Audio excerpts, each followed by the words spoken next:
Hello guys! Welcome back! So, ito na po ang full video ng special lomi na niluto ko.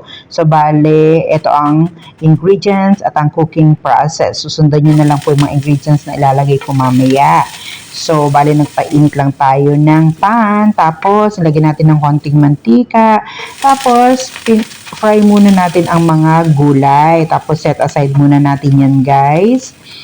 Tapos, magdadagdag na lang ulit tayo ng mantika.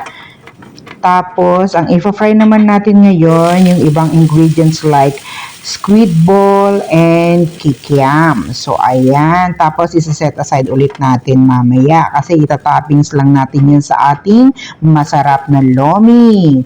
So, ayan guys. So, para lumambot lang at luto ang ating mga toppings later. So, sa the same na kawali pa rin, magdadagdag lang tayo ng mantika ulit. And dyan na rin tayo magigisa ng bawang at sibuyas. So, pag naluto na natin ang sibuyas, idadagdag na natin ang hiniwang karne ng baboy. So, hintayin lang natin magkulay brown yan. Tapos, i-add na natin ang chicken liver. Depende sa inyo guys kung anong liver ang ilalagay nyo. Pwede rin po ang pork liver. Pero ako, ang ginamit ko is chicken liver. Tapos, nagdagdag din ako ng 3 cups ng water. Hintayin lang natin kumulo. Nagdagdag din tayo ng 4 cubes at ng toyo at seasoning granules. So, paminta at chili flakes para medyo may anghang ang ating lomi. So, hahaluin lang natin mabuti yan guys para magsama-sama ang lasa.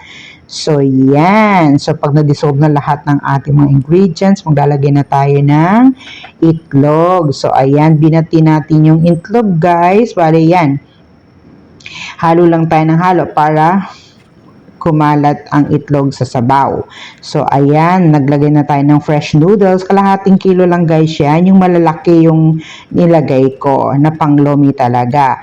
So, make sure lang na fully soak ang ating mga noodles. Hintayin lang natin kumulo. Tapos, nagdagdag na rin tayo ng cornstarch na magpapalapot sa sabaw ng ating lomi. So, yan.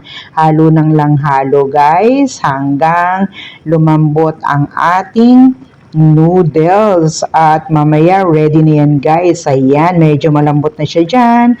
And ilalagay na natin ang mga toppings na pinrito natin kanina. So, we're almost done guys. And excited na ako sa lasa ng lomi na ito. Thank you for watching. Bye!